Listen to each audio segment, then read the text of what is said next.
Hello friends, നല്ല മഴയാണ്. രാവിലെ മുതൽ നല്ല മഴയാണ്. ഇന്നലെ രാത്രി നല്ല മഴയായിരുന്നു. അങ്ങനെ ഞാൻ ഓരോ പണികൾ ചെയ്തുകൊണ്ട് നിൽക്കുമ്പോഴായിരുന്നു ഒരു പക്ഷിയുടെ സൗണ്ട് കേട്ടോ. ഞാൻ ഇതുവരെ കേൾക്കാത്തൊരു പക്ഷിയുടെ സൗണ്ട്. അത് കരഞ്ഞുകൊണ്ടേയിരിക്കുന്നത്.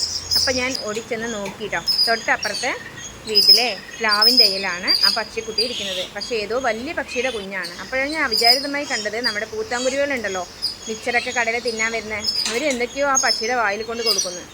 ഞാൻ കുറച്ചേറെ ശ്രദ്ധിച്ചിട്ടോ. ഇതാണ് സഹജീവികളോടുള്ള സ്നേഹം എന്ന് പറഞ്ഞത്. പക്ഷികൾക്ക് പോലും എങ്ങനെയോ വന്ന് ആ വലിയ പക്ഷിക്ക് എന്തെങ്കിലും തിന്നാൻ കൊടുക്കണം എന്നുള്ളൊരു ആഗ്രഹം ഉണ്ടായിട്ട് എന്തൊക്കെയോ പെറുക്കി കൊണ്ടു കൊടുക്കുന്നുണ്ട് കേട്ടോ. പക്ഷെ അവിടെ ആണെങ്കിൽ ഒരു സാധനമില്ല. പറമ്പിൽ എന്താ കിട്ടുന്നത്, എന്താ പെറുക്കി കൊടുക്കുന്നതെന്ന് എനിക്ക് മനസ്സിലാവുന്നില്ല. ആ പൂത്താങ്കുരുവി എന്തൊക്കെയോ ആ വലിയ പക്ഷിയുടെ വായിൽ കൊണ്ട് കൊടുക്കുന്നുണ്ട്.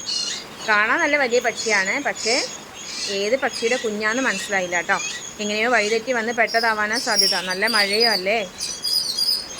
അതിനോടൊപ്പം തന്നെ ശ്രദ്ധിച്ചപ്പോഴുണ്ടല്ലോ മൈനകൾ, അതുപോലെ ഒരു തൊപ്പിക്കുരുവി ഉണ്ടല്ലോ, തൊപ്പിക്കുരുവി, പൂത്താങ്കുരുവികൾ എല്ലാവരും ഭയങ്കര തെരച്ചിലാണ് പറമ്പിൽ.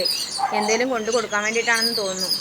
അവരുടെ സംസാരം നിങ്ങൾ ശ്രദ്ധിച്ചോ? കിലികിലാ കിലികിലാ കിലികിലാ എന്ന് പറയുന്നുണ്ട്. എന്താണാവോ പറയുന്നത് അല്ലേ? ചിലപ്പോൾ ഒന്നും കിട്ടാത്ത ദേഷ്യത്തിന് എന്തെങ്കിലുമൊക്കെ പിറുപിറുക്കുമായിരിക്കും. ഞാനപ്പോൾ ഇതൊക്കെ കണ്ടപ്പോൾ കുറച്ച് മിക്സർ കൊണ്ട് കൊടുക്കാമെന്ന് വിചാരിച്ച് കുറച്ച് മിക്സർ കൊണ്ട് ഇട്ട് കൊടുക്കുന്നുണ്ട് കേട്ടോ. അപ്പോൾ എല്ലാവരും കൂടെ ഓടി വന്ന് മിക്സർ കഴിക്കുന്നുണ്ട്. കുറേ പേരൊക്കെ കഴിക്കുന്നുണ്ട്. ചില ആ പൂത്താങ്കുരുവി ഉണ്ടല്ലോ, അതാണ് ആ വലിയ പക്ഷി കുഞ്ഞിനെ വായിൽ എന്തെങ്കിലും കൊണ്ട് കൊടുക്കുന്നത് കേട്ടോ. ഇവരെ കുറേ ആദ്യം സ്വന്തം വയറ് നിറയ്ക്കാനല്ലേ നോക്കുള്ളൂ അല്ലേ. എന്തൊക്കെ പറഞ്ഞാലും ഫ്രണ്ട്സ്, അവരുടെ വയറ് നിറയ്ക്കുന്നതിൻ്റെ ഇടയിലാണെങ്കിലും മറ്റേ പക്ഷി കുഞ്ഞിനെ കൊണ്ട് കൊടുക്കണം. നോക്കിയേ, എത്ര സന്തോഷമല്ലേ ഇതൊക്കെ കാണുമ്പോൾ. പക്ഷി കുഞ്ഞിനുള്ള തിരിച്ചറിവ് മനുഷ്യർക്കും കൂടെ ഉണ്ടായാൽ എത്ര നന്നായിരുന്നു ഞാൻ ചിന്തിച്ചു പോകുന്നുണ്ട് കേട്ടോ. ഇന്ന് എനിക്ക് ഇത്രയും മനോഹരമായൊരു കാഴ്ച കാണാൻ സാധിച്ചതിൽ എനിക്ക് ഭയങ്കര സന്തോഷം തോന്നിട്ടോ. ഈ വീഡിയോ നിങ്ങൾക്ക് ഇഷ്ടപ്പെട്ടോ ഫ്രണ്ട്സ്? ഇഷ്ടപ്പെട്ടെങ്കിൽ ലൈക്ക് ചെയ്യുക, കമൻറ്റ് ചെയ്യുക. ഓക്കെ, എല്ലാവർക്കും സുഖമാണെന്ന് വിശ്വസിച്ചില്ല. ബൈ.